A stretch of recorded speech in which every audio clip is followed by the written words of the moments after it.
is talk a little bit about the United Nations as an organization.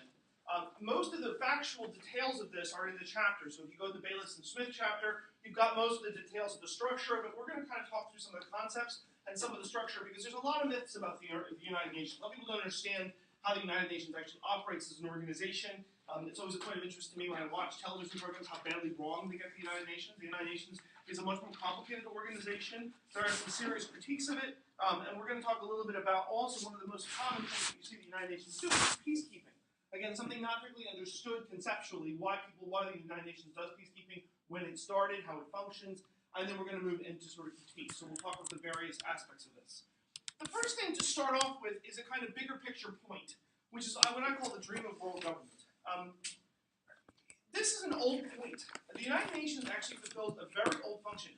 If you go back to Kant, you can find elements of political theorists talking about the dream of a world government. Arguably, if you want to trace it back even further, you could trace it back to the notion of Christendom. The notion that the Pope would govern Christendom forms as a kind of world government. And those of you who remember your realism know exactly why that's the case. That a lot of people for a long time have dreamt that there might be a way to ensure that we don't have an anarchic system, right? That we don't have a realist anarchic system, that there is some way to govern the world in a way that is different than that. And remember, when we talk about an anarchic system, what do we mean by an anarchic system with a realism? Anarchy is not chaos. States with supreme beings, there is no level above the state. Exactly. It means the absence of a kind of regulating authority or state-like function. And this is what we mean by the dream of world government. Very few people have assumed that you actually would have a government that could govern the earth. But you might have a regulatory function, something where you could adjudicate disputes, something that might do law enforcement. You can find all the way this through themes of liberal international political thought. Pubendorf, Vidal, others, all of them thought there would be some mechanism, but many of them thought it would be the church. Some of them thought it would be a concert of Christian kings. Very few of them actually took the developing world seriously. So the idea of a world government is a very, very old world government. It got a lot of impetus in the 19th century. If any of you ever read, a friend of mine does work on Victorian political thought. If you ever read Victorian political thought, what you realize is that the Victorians talked about this all the time. They assumed it would be British. They assumed it would be a British empire. And they almost also assumed that there would be some way to regulate all the states of the earth under a kind of British constitutional system where there'd be a quasi-parliament, there'd be courts, and so on. And what's interesting is whenever you look at the various structures of what's proposed as world government, more often than not, it's worked on a parliamentary model. You can see this very clearly with the UN General Assembly. There was an old model.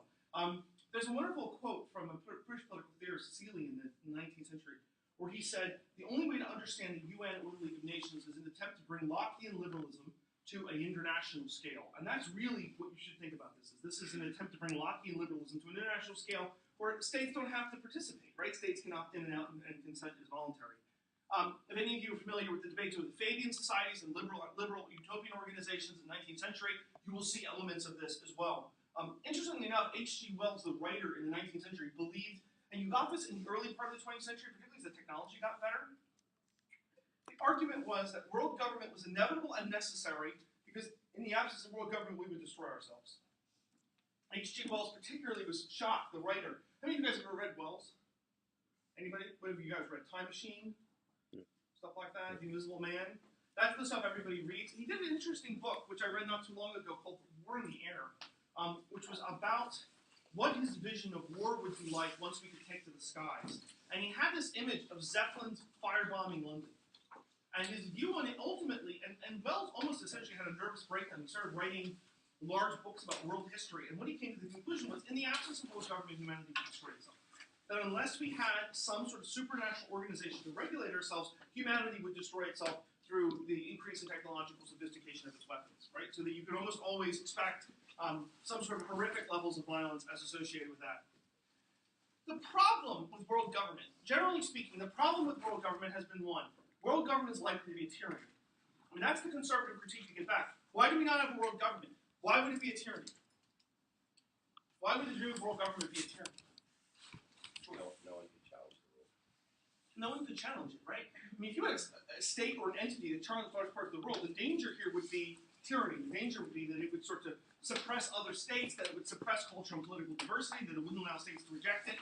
And the problem is a lot of skeptical writers came back to Wells and others and said, look, there is no way we get a world government in the absence of producing world tyranny. That to give an entity with that much power to govern the world, particularly to adjudicate disputes, is to invite tyranny, is to invite despotism, is to invite corruption. So that's the kind of big picture question. How do you create institutions that regulate order, that produce some semblance of government to a chaotic international system, without producing tyranny? And the result often has actually been that most institutions of world order have been weakened. The League of Nations, the United Nations, they don't work in the same way like government, so we're going to talk a little bit about this as we go. One of the crises here is how it's considered legitimate, and that was a crisis for people who wrote about world government. How could we, if we had a world government governed, for example, by the British, how would that be considered legitimate for large parts of the developing world, or large parts of the rest of the world that are not governed from Europe? It's interesting, if you go back to the older debates, a lot of the Europeans never really considered this. They just kind of assumed, well, if we govern the imperial structures, imperial part of the world, our colonies, much like benign British monarchs, that this would obviously be fine. Well, it's quite obviously not fine, right? If you have white Europeans in Britain running a world government that gives no rights of representation to the colonized world, it's quite obviously not fine. But they seem to assume it would be. And interestingly enough, if any of you guys know about the Commonwealth, the British Commonwealth, people have talked about the Commonwealth. The Commonwealth was an attempt to stitch together the colonies into something resembling an empire or something resembling a government. It has weakened over time. Now the biggest manifestation of the Commonwealth is the Commonwealth Games. But at the time, the idea was to keep the British Empire alive by changing the name. That was the point of the Commonwealth. Canada, Australia, New Zealand, India, Pakistan, all of those places, they're all part of the Commonwealth. They were all former British colonies, and they were kept together in some sort of quasi-governmental structure. Only the United States refused to join the Commonwealth, right? And the rest of the states joined the Commonwealth. Where they now largely play cricket. That's the one thing. If you ever go to a Commonwealth country, they love cricket and British sports. Watch cricket, rugby, British sports, they all love it. It's crazy. India, Pakistan, same thing. The first serious attempt at a kind of institutional structure that would actually do this without the kind of dreams of the Fabians, without the kind of dreams of British imperialists, was the League of Nations in 1919. That was the real sort of precursor of the United Nations. The League of Nations as an organization was created and it's spearheaded by Woodrow Wilson, ironically enough. Wilson himself believed that we needed some sort of supranational government. Remember that the view of the First World War was that it was the war to end all wars, by which he meant what? What did he mean? Promote democracy. He wanted to promote democracy and self-government. But through the spread of democracy, there would be no more war because people live in the democratic peace theory. Yeah, he believed if you gave self-determination, if you gave democracy, and you created a legal or judicial structure over states, that they would regulate disputes. And so the League of Nations was quite clearly all based on a courts model or a parliament model. The idea was, if we create a League of Nations, that these nations will get together and resolve disputes in the absence of a larger supranational organization. So the League of Nations existed really from Woodrow Wilson's great dream. One of the ironies is the United States never ratified the League of Nations or joined it. This tends to be what we do. We spearhead things and refuse to join them. And that's essentially what happened. He lost because of Republican opposition in Congress. Woodrow Wilson was unable to get the League of Nations ratified, therefore the United States stayed outside the League of Nations system. And so the League of Nations becomes a construct created in 1918, and it limps along for about 15 to 20 years before it's finally abolished in the 1930s, when it essentially becomes more or less dysfunctional, and the point doesn't work. What were some problems that the League of Nations faced? Because I'll study this in history, I'm sure.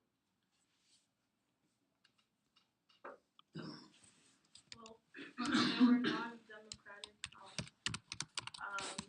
countries in it. Well, there's non-democratic countries in the League. There's also non-democratic countries in the UN. I mean, there have always been non-democratic countries. What are some problems that ran across? Many of the European governments don't want to give up power, so they would make very low concessions on power to it, so it would basically have no rule at all. A lot of the European governments, first of all, the powers of the League of Nations were relatively minor. The League of Nations could make recommendations, it couldn't make enforcement. This is important. If it saw a border dispute, it could say in the border dispute, I suggest you take this to arbitration, and I suggest that you resolve it, but it could not mandate a solution. Now, how is that different than a government? Mark? If governments coerce or compel, right? If there's a border or property dispute and my neighbor takes me to court, the court can adjudicate and force me to accept the result of the court decision. Right? Court power is binding.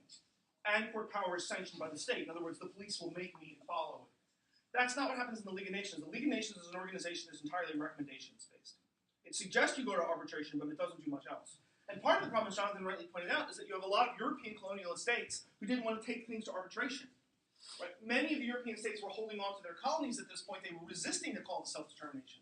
So the League of Nations as an organization is full of a lot of ironies. You create an organization designed to adjudicate disputes based on self-determination, run by European governments who refuse to adjudicate disputes and don't want self-determination for their colonies, right? The League of Nations begins to break down pretty quickly after it's set into place, despite essentially the fanfare. Other problems with the League of Nations, its votes had to be unanimous. Right. Now, all of us know this on common sense. Unanimous votes for League of Nations, unanimous votes for political decisions are hard to get. So when it was disputed, unless you had a unanimous vote, it essentially didn't work. This meant that the League of Nations more often deadlocked around things that were important, and more importantly, it deadlocked around things concerning the great powers. If the great powers did something, the League of Nations tended to deadlock. It didn't work. And so the League of Nations as an organization has only recommendation powers. It must be unanimous. This is a structure that's designed to get consensus. It also had no clear sense of an executive power. And go back and think about the structure of the American government. The League of Nations, in our government, we have a legislature and then we have an executive. The executive is supposed to put in will the legislature. So if the legislature passes a law, it's the job of the executive to execute or implement it. The League of Nations didn't have a clear executive function. That meant that when the League of Nations passed something, it was not often obvious who was supposed to enforce it. Enforcement power in the League of Nations was remarkably weak. So not only did Lely have no right to enforce, it also didn't have bodies that were designed to enforce. Johnson. It's kind of similar to looking at U.S. history, kind of like the Articles of Confederation period, and then it progressed into the enforcement, kind of like that progressed to the Constitution. Exactly. I mean, the Articles of Confederation is the first draft of the government. It's a confederal structure. You could argue the League worked more in a confederal structure with very low levels of enforcement, very low levels to be able to police it. And this is a perennial problem. The more you have enforcement, the more you get resistance that it sort of essentially subsumes the smaller units. And just like you saw in the American Constitution, the larger units were the most reluctant to give up their power once they get in because they don't want to lose the prerogative. The United States has always had a complicated view of this. We were out of the League of Nations, even though we spearheaded it. We joined the United Nations, have a veto, and often pull our funding from it, right? Trump is arguing to pull his funding. He wants to pull all his funding from the UN organizations or slash it dramatically and start to penalize any UN agency that doesn't vote like the United States. That's not how that works. But as I remind you, he makes all of his own decisions based on his own data and not fake news. I want you guys to write that on your essays. If you do methodologies, I write my answers based on data, not fake news. It's a joke. It's a joke. You guys aren't following Trump's tweets? Yeah, the fake news, yeah. You're all getting worn out by Trump's tweets. I can understand that. The presidency is aging me. The League essentially was discredited prior to the Second World War, and it was discredited prior to the Second World War for at least two big reasons. The first was it couldn't deal with imperialism very well. There's a wonderful speech by Haile Selassie, the Ethiopian leader at the time, appealing to the League of Nations, saying, you have talked about self-determination, you have talked about freedom, you were watching Italy carve up my state, and you are doing nothing about it. And pointing out that this is a body that was more attentive to the desires and the needs of the Western world, the great powers, than it was to the developing world. Right? That's the first point. The second point was it failed to handle most of the crises that led to the origin, led to the Second World War. Almost all of the slow-burning colonial crises that you saw, the movements of Italy, the movements of Germany, it failed to do anything about it. So the League of Nations as an organization essentially froze up and almost had an institutional heart attack by the early 1930s and failed essentially to resolve that. The League was entirely discredited by the Second World War. By the Second World War, the League is essentially a non-functioning organization, and it essentially is abolished during the course of the Second World War. The next attempt at a world government is the United Nations, and it's created in 1945. It's hard to understand the United Nations unless you understand the United Nations as a deliberate attempt to counteract the sort of sins of the League. Right? The League made a lot of mistakes. The United Nations is a second draft. Where was the UN signed? Where was the UN Charter signed? San Francisco, and was led by the United States. Signed in San Francisco, led by the United States. Eleanor Roosevelt played an extraordinarily important role in it. And it was based on American jurisprudence. And this is not surprising. Think about where we are in October 1945. It's the end of the Second World War. The United States is the most powerful European state, most powerful state standing. Britain is involved in the creation of the United Nations, but in a subsidiary way. France is involved as well. And so you can see very clearly the United Nations is born as an organization at the end of the Second World War. And it has the priorities at the end of the Second World War. It also, as we'll see when we talk about the Security Council, has the vetoes of the Second World War, right? So that becomes an important part of it. Originally, it's signed by 51 countries. Today, the United Nations has 193 countries. So the United Nations represents an extraordinarily large part of the world. Even states like North Korea are represented in the United Nations. Palestine is seated in the United Nations, though there is no agreement on Palestine's exact territorial borders. There is an agreement on Palestine as state. And the general principles of the United Nations, when you go back and look at the Charter, much of it is written in ways, and I encourage you to read the Charter, which I think is in the back of the Bailiff and Smith book. If you go back and read the Charter, you can see that it's based on a lot of liberal constitutional principles. It's essentially a liberal document. It's hard to understand the United Nations if you don't understand it as an instantiation of political liberalism. Its official principles, what is it designed to do? Maintain international peace and security. By far, that's the most important principle that we'll come back to. And we'll come back to what that means in a second. Maintain international peace and security. Interestingly enough, when they wrote that, they thought a lot about the crime of aggression. If you go back and read the Charter of the UN, they talk a lot about the crime of aggression. Remember, they're coming out of the Second World War context. Aggression is invasion of another state. The problem is, we very rarely see clear invasions of another state. If you take legally the principle of aggression, it means I've invaded another territory. In your lives, when has that happened? Russia and Ukraine, arguably, Russia doesn't admit it's invading. Right? The last clear state-to-state invasion you can come up with is the Persian Gulf War. Right? If you go back and think about the Persian Gulf War in 1991, Iraq's invasion of Kuwait is the last clear example of a state-to-state invasion. For the most part, the crime of aggression doesn't happen. So much of the language around the United Nations is written to deal with pre-1930 style crises, right, where Germany was invading other states. That's what it was meant to deal with. And in fact, it doesn't actually deal with it. Develop friendly nations among states. This is the diplomatic function of the UN. It's designed to produce kind of harmonizing relationships, harmonizing principles among states. That's part of the purpose of the United Nations as an organization. It cooperates around national problems. And so if you have a transnational problem, the UN in theory should cooperate it. And then the final point, and this is an important point we're going to come back to later, is that it essentially is designed to protect human rights. The birth of the United Nations is also the birth of the concept of human rights. The notion that you, as an individual, have certain sets of rights. Now, where does that come from? Come on, it's an American-led effort based on American liberal principles.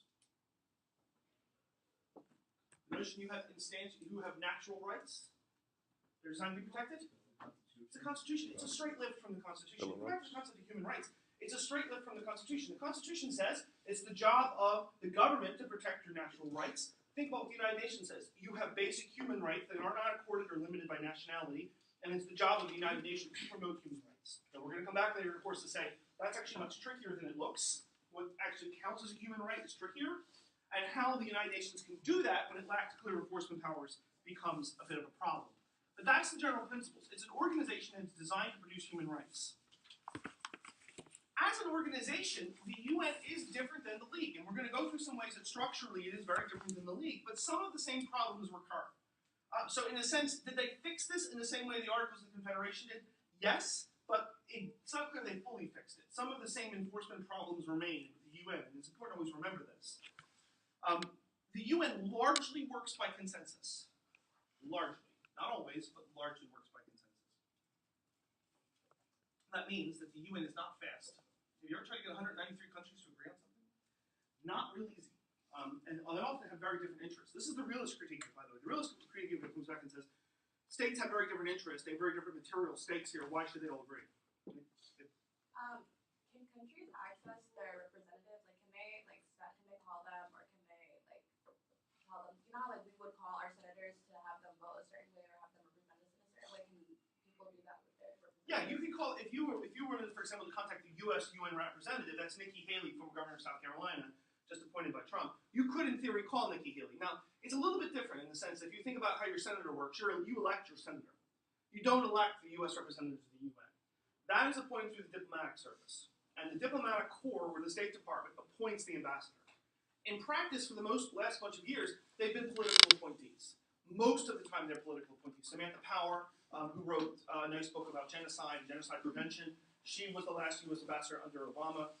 And so what you see is that these are political appointees that are appointed through the State Department. So can you call them and make representation? Yes, people do. They organize tours. If you go to New York, you can go and see the U.S. UN. You can actually access the ambassador. The question is whether the ambassador isn't directly responsive to you in a constituent sense, in the same way your constituents in theory are responsive to you. It goes through the State Department. And that's the thing. If you're professional diplomats, most people who get to the UN, it's a very high-profile New York appointment. And so for the most part, you get political appointees in the U.S. or you get professional diplomats elsewhere. The British and the French usually send their best. We tend to send political appointees. Sometimes very good. Bill Richardson, governor of Mexico, was the U.S. UN for a while. I'm trying to remember who were some of. One of Obama's was John Bolton, who was a disaster. One of Bush's was John Bolton, who was a disaster. The power largely was okay. You can get representation from these people. They're usually professional diplomats or political appointees. But everybody has an ambassador at the UN, as well as the staff at an embassy. It's almost like they've got a mini mission in New York, and that's designed to represent them at the UN. The most powerful body in the United Nations is the Security Council. If you are going to read an article or a story about the UN, I would say 80% of the time you're reading about the Security Council. It's very rare that you read anything about the other organs of the UN. The Security Council is really where the locus of real power is at. The Security Council is a body originally started with 11 members and now has 15 members. It includes the permanent 5. Who are the permanent 5? When you guys are the P5 members of the Security Council? U.S., Britain, China, Russia, and France. It's the winners of the Second World War. That's what it is. I mean, people try and sort of gloss this over, but the permanent 5 members of the Security Council are the U.S., Britain, France, Russia, and China. Remember that all of those states were allied at the Second World War. They were the Allied powers. They wound up as the permanent 5 of the Security Council. What does that mean? It means a couple things. First, they don't rotate off the Security Council. They are the permanent 5. But secondly, they hold vetoes. Unless any of them vetoes a piece of legislation from the Security Council, it does not go forward. Right? So the Security Council, as an institution, grants 5 states a permanent veto. Now this becomes really important when things go to the UN. Because what does that mean? If the US doesn't like it at the UN, it vetoes it, it doesn't go forward. You often hear this with the resolutions condemning Israeli settlements in the West Bank. The US vetoes an Israeli settlement in the West Bank. Goes to the Security Council, the rest of the Security Council votes with it by majority, the US vetoes it. There are plenty of cases under which you can see Russia and China has vetoed the United States when it's come to resolutions about Syria. Generally speaking, on the Syrian civil war, the US, Britain, and France vote together. Liberal democracies tend to vote together. On balance, they do vote together. Russia and China often votes against the United States. Or, at the minimum, China tends to abstain. This becomes a real problem in UN Security Council resolutions. You can have a majority vote on the UN Security Council and still not get any resolution because the veto exists. A lot of people argue the veto is unfair. Do you think the veto is unfair? Steve, what do you think? I feel like they can't get anything done if one country is just always vetoing it. Yeah, I mean, certainly if you look at the Syrian case, right, nothing gets passed on Syria because the Russians veto it.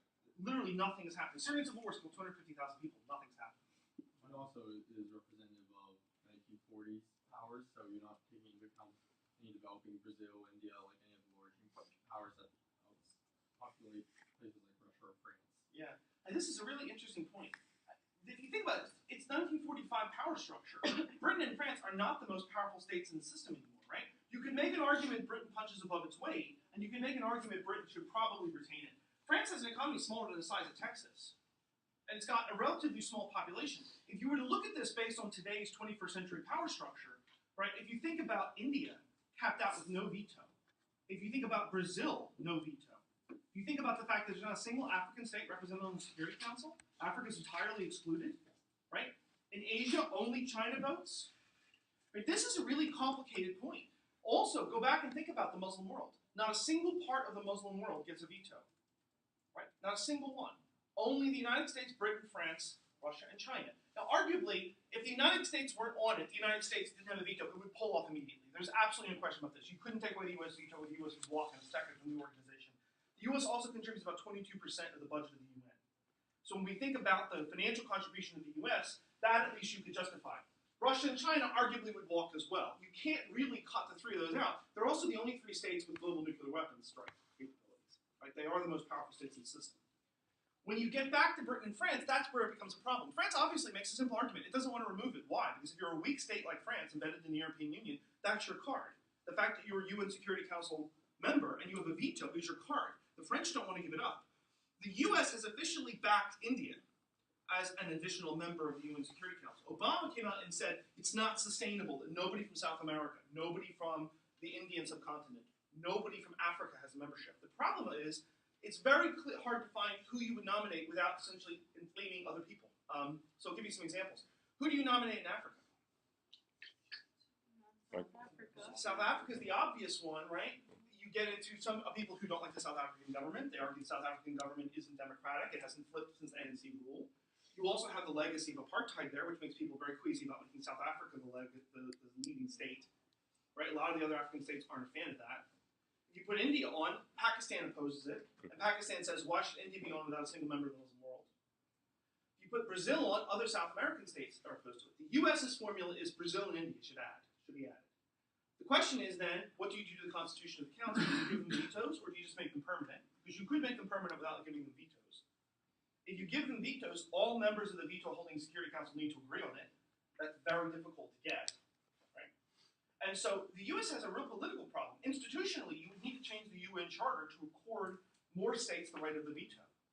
That's very difficult to do. So the result is that the UN sort of lumbers forward 70 years past its creation with a veto structure based on the Second World War, and no clear consensus on who should join. Africa is a really tricky problem. I mean, in many cases, most of the peacekeeping missions are in Africa. And so you have a case under which there's not a single African permanent five-member essentially dealing with vetoes on peacekeeping missions in Africa. And so one of the debates is, well, then who is the African representative of it? One tabled solution is you should actually have a rotating African seat that has a veto. I mean, that'd be one way that you could try and do it.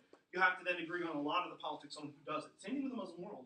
Who is the state you would pick? Would it be Egypt? Would it be Pakistan? It gets messier when you start to actually think about who represents that and how you sort of conceptualize these different regions. It's not as easy as it sounds. And the obvious problem is none of these states want to dilute their power, right? So none of them want to turn around and essentially give more people vetoes because it'll dilute the value of their own vetoes. So the UN Security Council has a basic problem of the veto structure and the way that it votes. And this is where you will sometimes read there was a majority of votes in the UN Security Council in favor of sanctioning Assad to do the following, nothing happens. Or a majority of votes in the UN Security Council as a result of sanctioning Israel for building houses in the West Bank, nothing happens. Why? Because UN Security Council authorizations. The main reason the UN Security Council matters is that unlike the League of Nations and unlike really the rest of the UN, it has enforcement power. The UN Security Council can do enforcement in two different ways. It can do a Chapter 6 enforcement, this is economic sanctions, or Chapter 7 is the use of force. Meaning exactly what? The UN can actually impose sanctions on states, and it can authorize the use of force. That is very different than the League of Nations. Now, when it authorizes the use of force, that gets a bit more tricky as well, because the UN does not have an army. So saying it authorizes the use of force, in practice means that the UN gives its blessing to a member state to use force. In the Iraq War in 2003, the U.S. desperately tried to get, under the Bush administration, a UN Security Council authorization authorizing the overthrow of Saddam Hussein. Britain and France wouldn't back it, neither would Russia and China. They lost the vote. Like in Rwanda, with those UN, like, who are those soldiers then if they don't have a military or any kind of force? They have, what they are is they are donated by nations. So the UN will say, we are going to hereby authorize a mission in Rwanda to rebuild post-genocide Rwanda, and it will look for contributions from countries. Now, I will be honest with you, contributions get really tricky, because you have a couple problems. One problem is, are the people that are being contributed competent? Because it's simply the case that not all militaries are equally competent, right? That's one problem. Second problem, the US absolutely will not contribute anybody under UN hat. The U.S. military has a policy. If you're under the U.S. military, you work under U.S. command. You do not work under a UN hat. So when the U.S. military has been present, they've demanded a separate command structure only reporting to Americans. So we will do things like this, but we are very difficult about how we do it. The other problem that you run across is who commands it. And there's a huge politics in peacekeeping missions about who commands it. Interestingly enough, in a lot of cases, what actually happens is it's the ex-colonial power. The ex-colonial power who has the intelligence resources and does it. So who essentially solved the post-conflict Rwanda? It was the French. The French special forces went in. The British did it in Sierra Leone. And a lot of times what you tend to see is this kind of colonial enforcement. This is why people argue in the developing world. They say, look, what does the UN do? But authorize the French and the British to go in and essentially deal with their own colonies. This is where you get a lot of politics around the UN for precisely this reason. And it becomes very difficult. A lot of developing world states do contribute soldiers to it. And so when I spend some time in post-conflict environments, you might have a Chinese contingent, a Gambian contingent, an Ethiopian contingent, a Japanese contingent. You have a large number of contingents. They don't always work well together, and they often don't speak the same language. So imagine policing a society where you have people who literally can't phone the peacekeepers in the next area because they don't speak the language. I mean, this is where the UN has real problems. And generally what's happened is the UN has a civil service, and they will appoint UN commanders that are within it. A lot of Canadians serve in that, a lot of French, a lot of Northern Europeans. They tend to be commanders in these missions. You talked about the British Commonwealth earlier. What would that look like if the British were like forced to use their own forces on like their own Commonwealth? You see what I'm saying? So, in the case of Sierra Leone, the RUF in Sierra Leone was conducting a quite vicious civil war through the use of child soldiers and elsewhere. The UN Security Council, the British took it to the UN Security Council to authorize a peace enforcement mission. Peace enforcement missions are different. Peace enforcement missions say, I'm going to pick you. You're the winner of the Civil War. I'm going to back you. Now, who are your enemies? Now, we're going to kill them. British Special Forces were sent in. I actually knew a guy who did this. British Special Forces were sent in, and what the British did was the RUF were largely sort of a ragtag army that were largely young men in technicals and the small trucks. They took helicopters, and they took semi-automatic weapons, and they flew over RUF positions and gunned them down. I mean, that was a case under which the British were literally did colonial enforcement under the guise of the UN. And the UN's argument was, at that point, literally, nearly, I think it was 30,000, 40,000 people had limbs chopped off by the RUF at that point. The RUF had a culture where they chopped limbs off. And they used child soldiers. They got them drunk, they handed them weapons, they committed huge numbers of rapes, chopped arms off. The British eventually got to the point where they said, we're just going to go in, we're going to pick a side. We're doing this in the Congo at the moment. I mean, they actually have fighting forces in the Congo. The UN is also doing it in Mali. At various points, the UN will pick a side and fight on behalf of a side, and then it has to do it. There was a famous mission in the Congo in the 1960s where they actually picked a side. How do you know which side to pick? You know, like politics. I mean, it's not always clear. Sometimes you pick the side that you think. Sometimes you pick the side that you think is doing the least human rights abuses. The U.S. did this in Bosnia. We bombed the Serbs. We backed the Bosnian Muslims. We ran weapons to the Croats. We bombed the Serbs. You pick sides. I mean, this is in practice what you have to do in a lot of these wars. And we'll talk about why. Traditional peacekeeping assumes that it's neutrality between the parties. But in practice, a lot of wars you can't be neutral between the parties. If you have a recognized government and a set of rebels that are conducting human rights atrocities, you're not neutral. This is the problem with Syria. Who do you back? I mean, in all seriousness, who do you back? Assad? Amnesty International said yesterday that Assad hung 13,000 people in one of his jails. Right? Mass-scale killings, chemical weapons on the population. Or do you back the rebels that are suffused with Al-Qaeda? And you have ISIS fighting with them? This is where Obama essentially got to the point with Syria where he couldn't decide who to essentially back. And part of the thing is we're backing different factions than the Russians. The Russians are backing Assad, we're backing the rebels. And that means that what we're both doing is running weapons to them. And that's why we can't get an agreement in the UN Security Council. It's basically what's going on. Pretty sure Trump will make the right decision. The UN Security Council can authorize Chapter 7 resolutions, but again, it needs to happen. This is relatively rare. The UN does not do Chapter 7 that often. You can find cases of it. Bosnia is a case under which the UN did Chapter 7. Kosovo with deadlock. They couldn't get the Russians to agree on it. Sometimes you try and get the Russians to abstain. Kosovo wound up becoming outside the UN Security Council resolution. Congo is one of the missions that you have actually seen states agree on Chapter 7 authorizations. They will sometimes agree on Chapter 7 authorizations, but that takes a lot of work. Chapter 7 authorizations that is authorizing other states to use force are relatively rare. John? What did the UN do after 9/11? Didn't they authorize? NATO authorized collective defense. NATO authorized collective defense under Afghanistan. The UN passed a unanimous vote of support for the United Nations, backing our self-defense claim against Al-Qaeda. So the U.S. tabled a legal claim against Al-Qaeda that said, we are declaring worldwide war on Al-Qaeda. And the UN officially backed the worldwide war on Al-Qaeda. NATO offered troops. The U.S. initially turned NATO down, saying, we don't want you, because part of the coordination problems when you put a French contingent, and a British contingent, and a Dutch contingent. Later, we reversed that and brought NATO in to fight with the United States in Afghanistan.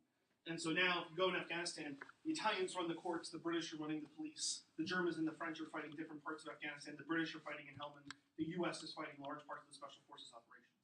And so you actually have different contingents within the NATO framework. That's a regional organization. Now, the UN can greenlight a regional organization to act. In the case of NATO, in the case of Bosnia, the UN actually greenlit NATO to act on behalf of the UN. And in the case of a lot of the peacekeeping missions, the U.S. has said, I hereby declare the African Union should be responsible for this peacekeeping mission in Africa. The African Union has done a lot of peacekeeping mission in Africa for one big reason. African states keep saying, I don't want British and French peacekeepers. I want African peacekeepers for African conflicts. And so the African Union has built capacity in peacekeeping for precisely that reason. Generally speaking, efforts to build a UN police force have failed. The UN generally relies on voluntary contributions. So even if I authorize a Chapter 7 authorization, I have to have a state willing to take it up. I have to have a state willing to eat the cost and volunteer the forces. That's relatively rare to do. And what you can begin to see is that getting a UN resolution on a conflict is not that easy. People tend to say, well, what should we do with Syria? And the answer is, let's take it to the UN. Okay, you take it to the UN, and you have to get an agreement between the Russians, the French, the Americans, the British. Somebody has to contribute forces. Somebody has to greenlight it. The Chinese and the Russians, on balance, do not greenlight authorizations that the government, authorizations of the use of force that the governments don't permit. So generally speaking, consent of the government that you will intervene in is important. In the case of Britain and France, they will authorize interventions that the government, strictly speaking, doesn't agree on. In the case of the Russians and the Chinese, they won't. Why not? Why do the Russians and Chinese want to greenlight this kind of interventions? So it doesn't spring back on them. Yeah, exactly. I mean, Chinese are thinking about the western part of their country. Russians are thinking about the Caucasus. They don't want to greenlight a principle where states can intervene in the affairs of other states. So for the most part, Russia and China holds for consent. They wait to see a government like the government of the Congo say, we invite peacekeepers in. If they do, Russia and China more often say, if it's invited, sure, we'll let you do it. But it has to be invited. And this is where Kosovo's deadlocked, and this is also where Iraq deadlocked. Right? That's why those organizations deadlocked. The Russians and Chinese won't work on the veto. And this is a lot of American liberals. Michael Ignatieff is a good example of this. A lot of American liberals have said, wait a minute, let me get this straight. I've got 200,000 people being killed in Syria, and I should give a veto to the Russians and the Chinese. I should let the Russians and the Chinese tell us that we should intervene if people are being slaughtered. And this is where a lot of people argue we should go around the UN. The UN is an organization, and increasingly in the last 15 to 20 years, states are going around the UN. This is the crisis the UN faces. The UN is designed to be the only body that authorizes the use of force, and in practice, states are now saying, I can't get the vote I want, so I'm going around it. The US did it in Iraq, we did it in Kosovo. The Russians are now doing it in Syria, we're doing it in Syria. Increasingly, states are going around the UN, which is weakening you as an organization. For the most part, the UN Security Council was deadlocked through most of the Cold War. The Russians and the US at each other's throats. So the Union at the time meant that it was deadlocked. It really opened up and peacekeeping expanded in the 1990s, and we'll talk about that in a second. The UN General Assembly is different. The UN General Assembly is the largest organization. All 193 members of the UN General Assembly are seated. So unlike the Security Council with only 15 seats and 5 people holding vetoes, everybody sits in the UN General Assembly. The UN General Assembly works like a parliament. In other words, what's its purpose? Speech and representation. It represents views. The UN General Assembly has no enforcement power. It has absolutely no enforcement power. Meaning, if the UN General Assembly stands up and passes a resolution that condemns Israel for settlements in the West Bank, it means nothing. It's a view of the UN General Assembly, but it enforces nothing. The UN General Assembly as an organization is talking shop. You often see leaders give speeches in the UN General Assembly. That happens once a year. Leaders will come and address the UN General Assembly. It works for shaping normative consequences. It has no enforcement. Generally speaking, the UN General Assembly is distrusted by the US. Because what happens in the UN General Assembly is that the developing world has the most votes. And so the votes in the UN General Assembly tend to represent the views of the developing world. Why? Because if you just think on numbers, right? Think about the UN Security Council. The UN Security Council is the winner of the Second World Wars with a locked number of votes by European states. Get to the UN General Assembly, those European states are dwarfed by the number of Asian and African and Indian and subcontinent states. What you wind up seeing is a case under which votes typically go against the UN General Assembly. If there's a Security Council, do they also take part in the General Assembly too? I don't know if that's a question. They're parallel organizations. You can table something in the UN General Assembly, you can table something in the Security Council. General Assembly can get a sense of the organization. Security Council is the only thing you can authorize. So they tend to be parallel. Now, sometimes the UN General Assembly takes up stuff that the Security Council doesn't. The UN General Assembly will often pass statements of the UN on climate change, statement of the UN on the obligations of states to, for example, deal with development goals. That's what the UN General Assembly tends to do. A lot of people argue the UN General Assembly is not effective. You have 193 diplomats producing statements and speeches with no enforcement, right? And so this is the critique the U.S. has about the UN General Assembly, is that it's in many cases not effective. The U.S. also typically hated it during the Cold War because the non-aligned movement was winning, right? If you take the states that were aligned with the views in the Soviet Union, the non-aligned movement, those states refusing to ally with others would win. So the UN General Assembly has been a tricky part of this. The Secretariat is the executive body of the UN. The Secretariat is what you see in New York. If you go to New York, that's the UN Secretariat. That's what it essentially is designed to be. It works like the executive tasks. What the UN Secretariat has is a body of expertise. It has a lot of people who are skilled in peacekeeping, arms enforcement, and so on. The UN Secretariat is a key organization. It's led by the Secretary General of the United Nations. That is essentially the nominal head of the organization that's nominated by a vote from within the organization. The Secretariat takes on a lot of practical tasks: policing, it takes on representation functions. If the UN General Assembly orders the Secretariat to do something, the Secretariat has executive functions.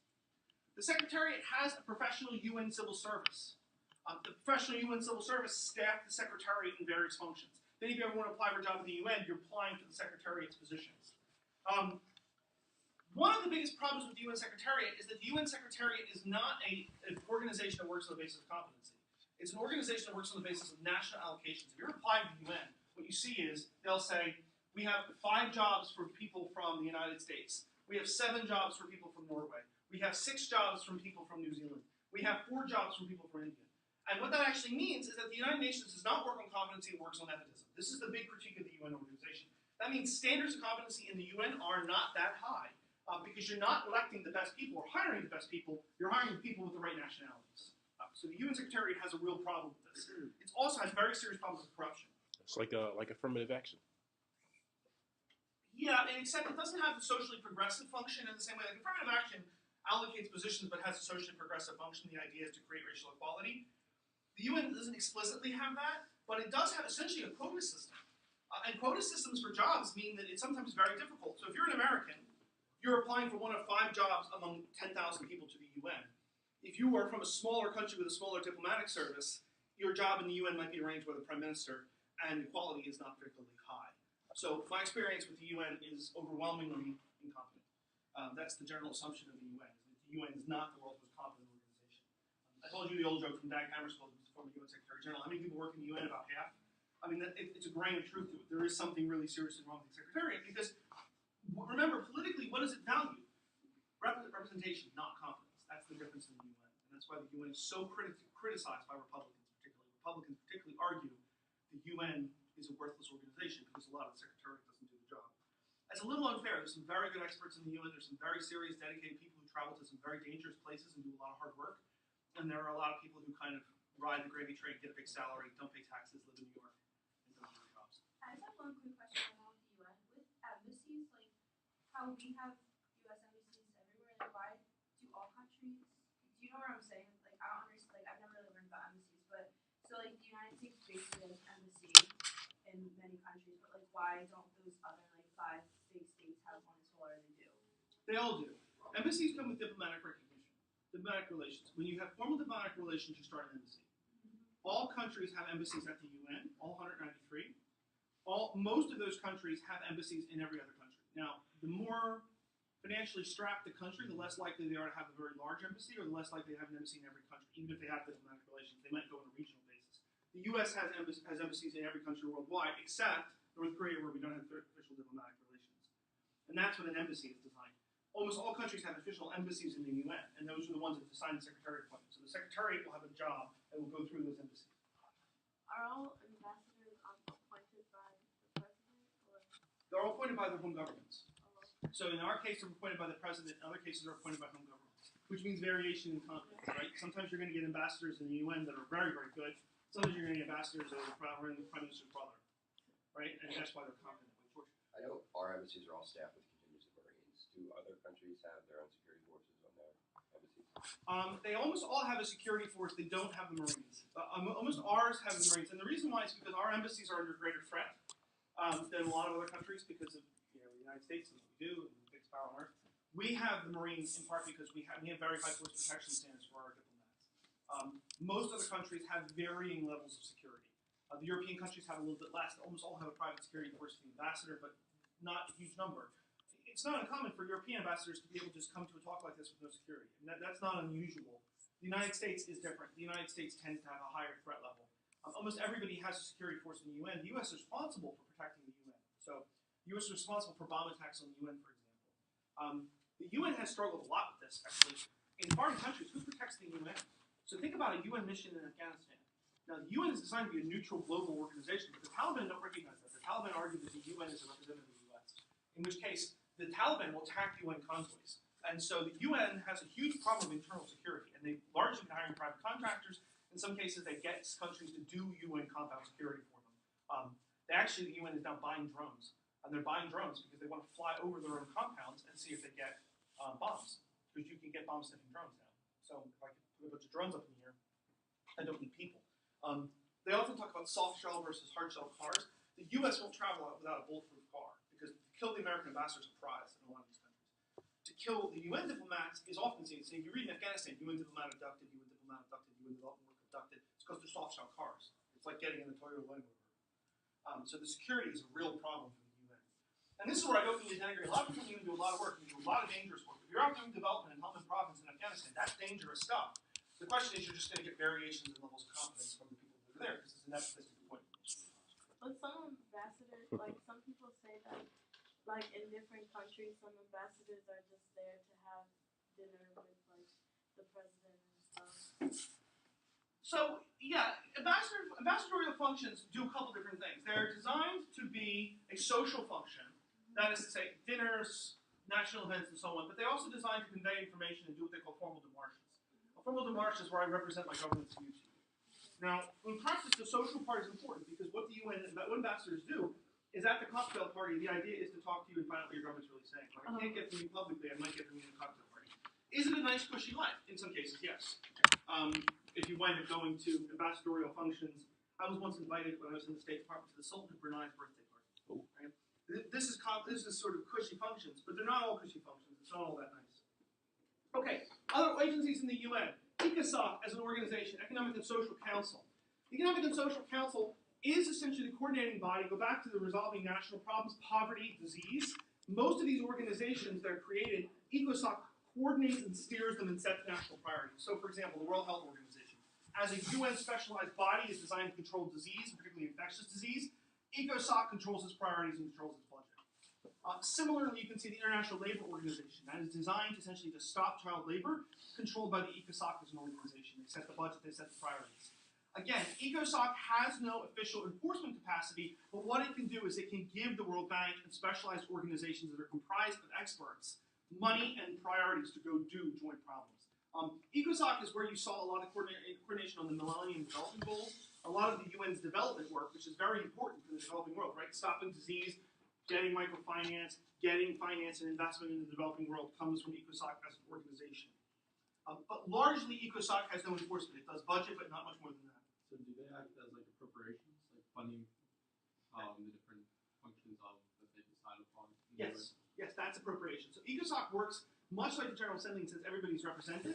The idea is to coordinate. So, for example, UNICEF, refugees, World Heritage Fund sites, those are essentially appropriated by ECOSOC.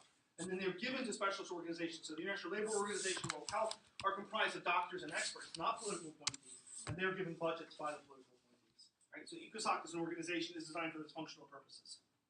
The final two elements of the UN system are the Trusteeship Council. This is largely defunct, although as you read this week, it still continues to draw a budget and people show up because it's the UN. And the trusteeship was designed for decolonization. A lot of states that when the decolonization happened, they were turned into UN trustees. And the UN trustees would then manage those states until they were able to be independent. Trusteeship was a really important concept in decolonization. The fear was a lot of states coming out of colonization couldn't stand on their own initially. So they'd go through 5 to 7 years of UN tutelage and then eventually become independent on their own. At the moment, there are no states under trusteeship. For a while, East Timor was actually under UN trusteeship. And that was the case where the UN actually governs the territory. That has ended. The final element, we're going to talk more about this in international law, is the International Court of Justice. The International Court of Justice is an official UN body. Again, think about how much this represents an American constitutional structure. It represents an American constitution with an executive, a legislature, and a court of justice. The court of justice adjudicates disputes between countries. Can't Americans not be tried on the international court system? So, two things here. International Court of Justice adjudicates between states. The International Court of Justice is, let's say you're India and Pakistan and you're fighting over the border of Kashmir. The International Court of Justice could serve as a resolution body for cases like that. The U.S. recently sued China about the South China Sea. We did this and they went to the International Court of Justice. If you concede to the jurisdiction. For Americans, you're talking about the International Criminal Court. The International Criminal Court is designed to prosecute individual behavior. In other words, I prosecute you because you did a war crime. The International Criminal Court can do genocide, ethnic cleansing. It can do a lot of different sort of crimes against humanity. We'll talk more about this in international law. The U.S. has refused jurisdiction to the International Criminal Court, and the reason why is the U.S. argues that if you gave universal jurisdiction to the International Criminal Court to apply to American personnel, then the International Criminal Court could turn to an American soldier in Iraq and say, you were responsible for a war crime, I'm now going to indict you, and you have to be extradited to the ICC in Rome and stand trial. The U.S.'s argument is that they would only accept the International Criminal Court if there was a blanket exemption for members of the American Armed Forces and military. The other thing they worried a lot about was spies. Right? Spies kill each other. They do this. The Russians have been killing a bunch of people this week. Spies kill each other. And one of the fears was you would simply turn around and say, okay, I'm going to take this spy, Jonathan's a spy, I now think he's responsible for a murder in Italy. I'm going to bring him into the International Criminal Court. The U.S. wouldn't do it without exemption. Other states have done it with exemptions. The International Criminal Court's in real trouble. States are pulling back their accession agreements. And the International Criminal Court might collapse as an organization because, in practice, a lot of states don't like the degree of power that gives you.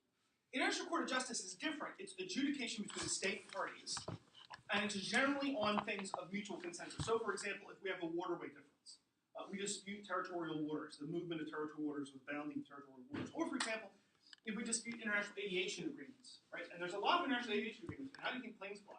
We have a very dense set of international aviation agreements about my rights to overfly your country and what rights do I have to land in your airport. That's the stuff that gets the International Court of Justice. Okay, when we talk about the functions of the UN, most of these functions, they're not just conveying information, but they're also a degree of norm sharing and norm embedding.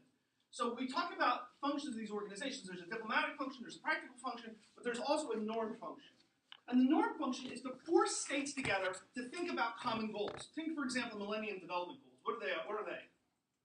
What are Millennium Development Goals? Like ending world hunger by, 2030. By 2030, right? That's one of the biggest ones, ending world hunger, extreme hunger by 2030. Millennium Development Goals are a series of goals designed by the United Nations that are designed to get most of the developing world to focus on specific tasks and to get the developing world, the developed world, that gives the money, to give money to those purposes. Cool. Again, can they compel it? No. But what can the UN do? The UN can say, hey, this is our priority for the developing world. We think you should pay attention to malaria, HIV/AIDS. We think you should pay attention to extreme poverty. And to force states to adhere and to shift their own policies towards this. So when you think of the UN, a lot of it is normative. According to the reading, ending world hunger by 2030 is a lofty goal. Yeah. But like I talked about in my other class, we already produce enough for world food to feed the world. So why is it so hard to obtain? So one thing, on world hunger, we have done a remarkable job of pulling people out of extreme poverty. If you go back and look, Jeffrey Sachs has this argument. If you go back and look in the last 10 to 20 years, the level of people in extreme poverty has declined. There is still extreme hunger. Why don't we reallocate food in the way that is sensible? Some countries are starting to do this. France actually is starting to do this. France actually has ordered that there should be no more food waste. That if you're throwing out food in the supermarket, before it goes to expiration, it should go to the poor. And they've ordered countries to do this. The problem is, it's reallocating food from the places that it should be to places that are needed and dealing with the economics of it. We simply don't give food away. We send it to countries that can afford it. And so this is where you get to this problem of fundamentally coordination. How do you coordinate if you have desperate poverty in some societies with no ability to pay for the food or limited ability to pay for the food, and you have wealthy societies like the United States where we have more food than we need, we go into the supermarket with an abundance of food. How do you get the food that's there to the developing world? Now, hard to do, hard to reallocate the economics to make sure it gets where it needs to get to, and hard to make it sustainable for the producers. Right? That's the problem. Just to add to that, also some corrupt countries also prevent certain areas from getting food. Like, for example, in Ethiopia, their famine. In where? Ethiopia, when they had their famine, certain areas definitely had the government was denying them. Yeah, I mean, there are cases in which governments act as blocks on this. Governments also engage in price controls. That makes it difficult to grow food. Egypt is having food shortages at the moment because of price controls, certain kinds of price controls. Government blockages can be responsible for it. Reallocation costs are extraordinarily difficult. The other thing, to be honest, is that we subsidize our food. And because the U.S. government subsidizes the production of its own food, it drives down prices in the developing world, makes it harder to make sustainable agriculture in the developing world. So we make sure that our sugar farmers get big subsidies by the federal government. The result is that we affect the price of sugar and make it harder to be sustainable in the developing world. That's basically one thing that we do. And a lot of people have argued if you want to solve world hunger, one of the first things to do is to stop subsidies of food, allow free competition and fair competition of food. That's one way to try and do it. Okay, so the most important thing to remember here is, so what does the UN do? Information and coordination of activities is important, but norm sharing, normative goals. That's why things like the Millennium Goals exist. That's why things like the Landmine Convention exists, and that's why other things like the Climate Accords exist. If you think about climate change, the UN has led a number of rounds to talk about climate change development. Can the UN compel change on climate change? No, it can't. And I hope that's what I've made clear to you guys today. People say, well, why don't we just take the problem of climate change to the UN? The UN has no enforcement. It can set a goal, it can motivate states, it can try and force states to see things in the same way. It cannot enforce. States themselves can enforce. Right? Difficult for it to do. Okay, peacekeeping. We'll do this relatively quickly. When we think about peacekeeping, peacekeeping has been practiced for a long time. There was Cold War peacekeeping. It was relatively rare. The political tensions during the case of the Cold War meant the US and Soviet Union rarely agreed to peacekeeping missions. There were some very old ones in Sinai and Lebanon and Cyprus, but very hard to get UN peacekeeping to work. They were often very limited in focus, and they were often tended to be neutral. In other words, keep the parties apart. I don't want to try to adjudicate the dispute between the parties. I just want to keep the parties separate. That was old school UN peacekeeping. And it did exist in the 60s and the 70s. The end of the Cold War in the early 1990s brought about a revolution in peacekeeping. The UN suddenly started to do a lot more peacekeeping. And it was in part because you no longer had the Soviet Union blocking every peacekeeping operation that the US, in fact, wanted to do. And this led to not just a change in the scope of peacekeeping, but also a change in the mission. So let me talk first about the scope. By 2007, the UN deployed 70,000 peacekeepers worldwide in over 15 different conflicts. That is very different than neutral observer missions. If you go back and look at the early 1990s, the UN had an explosion of activity in the early 1990s. Large numbers of troops contributed by a lot of different countries in a large number of missions. They also developed the scope of the missions. Instead of simply trying to keep countries apart, they started doing things like running elections, trying to deal with women's rights, trying to do normative change. Like, for example, the UN has led a lot of efforts to stop sexual violence, child abuse, trafficking in women, trafficking in human beings generally, in places in the developing world. So the UN has started to do a series of missions that were designed to produce normative change as well as to govern societies themselves. The UN actually also trains police forces. If you go to post-conflict environments, the UN often trains the police. And because the idea is if you're going to create a sustainable society, you need to run the police.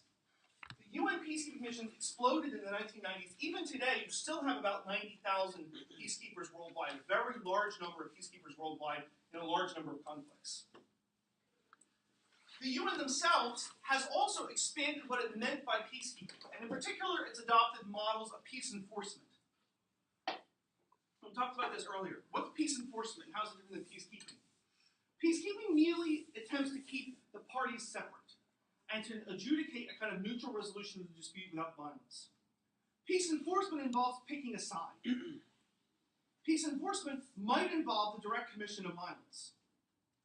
The UN has engaged in peace enforcement, simply saying this should be the winner of the war, sending helicopters and soldiers in to fight in order to produce that outcome. This is increasingly where the UN has been criticized for losing its neutrality. If the UN is simply an organization that says, I'm not picking between the sides, I'm just holding you apart, you can make an argument that the UN is neutral. When the UN begins to pick a side, it gets more controversial. At the same time, a number of states have said, how can you be neutral in environments where one party is wrong? Go back to the Rwandan genocide Morgan raised earlier. If the UN intervened on behalf of the Rwandan genocide, neutrality as a principle doesn't work. One side is killing large numbers of other people. You have to stop the side that's killing large numbers of other people. That's peace enforcement.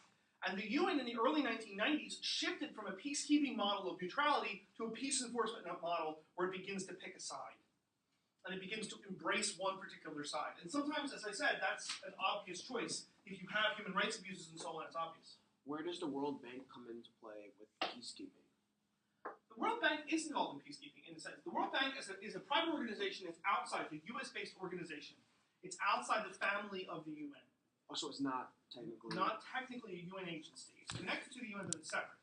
The World Bank does financing of, in some cases, developing world projects or in post-conflict environments. And so when we think about global governance, if you look at a country like Afghanistan, you might see the UN is running the police, the US is running the military enforcement, the World Bank is there doing microfinance loans to stimulate the economy in important cities. That's the job of the World Bank. The World Bank is a technical development organization that's based largely with economists.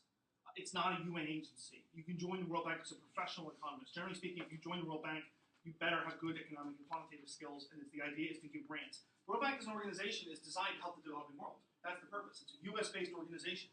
And so let's say you are in a poor country and you want to build a railroad. You might go to the World Bank for startup funding. That's the World Bank. That's what the World Bank helps you to do. And a lot of that, they've increasingly been shifting to a model of not giving it to governments, but giving it to communities, private companies, microfinance, small groups, and so on. The peace enforcement model is important, but again, one of the problems with this is this challenges the basic fundamental neutrality assumption of the UN. And it's led to some really interesting problems with the UN as an organization. I mentioned earlier that the Taliban do not accept the UN as a neutral organization. Neither does ISIS.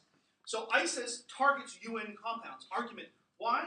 Because the US looked at the intervention in Syria and Iraq. They're not on the side of ISIS. How could you be on the side of ISIS? So they turn around and they back the US. If you back the US against ISIS, ISIS says the UN is no longer a neutral organization.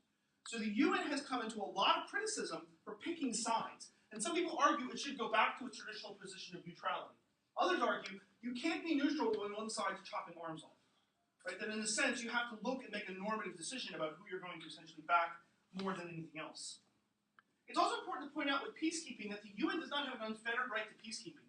It needs, generally speaking, the consent of the governed. In other words, a country has to invite peacekeepers in, or it needs to have a Chapter 7 authorization where the UN Security Council says, I don't have your consent, but I'm doing it anyway, and I'm authorizing the following state to contribute forces, or the following regional organization to contribute forces, and go in and simply do it. Interesting peacekeeping missions at the moment. Mali, I think this is a really interesting one. The UN is attempting to keep the peace in Mali after the overthrow of the government by the Islamic forces, and you have in parallel a UN peacekeeping mission in Mali and a French special forces organization in Mali. And the French are essentially saying, find us Al-Qaeda. And the French Special Forces are going out and hunting and killing al-Qaeda members amidst a UN peacekeeping mission. Go back to the Congo, the UN is backing the Congolese government to restore control over regions taken by the rebels. And the argument is that the rebels have committed mass rape, huge amounts of sexual violence against children, and violence against the civilian population. The UN said we're not neutral, but back the government to essentially defend the rebels. This is where the UN gets into really tricky positions. And you need a Chapter 7 authorization with the consent of the government itself. And increasingly, that is not that easy to get. So going back to, say, the order model, using the example of Mali, so France also has their special forces there, but wouldn't the order model require the UN to kind of push back against France in any actions they would be looking to take? Yeah, it would. I mean, this is counterproductive in that, in achieving the peace, because by keeping forces that can help the way, even if you're not going to back them, by trying to stop them, it would be. And this is where the UN's been really difficult. Like, what do you do if you have Al-Qaeda or ISIS embedded in a group, in a society, and you have a peacekeeping civil war? If you go to a neutrality model, you have to say, I'm neutral to ISIS versus the United States. Well, you're not, right? They're not neutral. They're oftentimes human rights respecting difference. If the job of the organization is to protect human rights, you're not neutral. You have to make decisions. And this is the human rights bit, is where a lot of people who advocate inside the UN have said, look, if our job is to protect human rights, we have to make qualitative judgments. In practice, if you think about it, special ethicists call this the public vote of hands. I've got to look at the case in Mali. Do you trust the French in the post-colonial environment? No, of course not.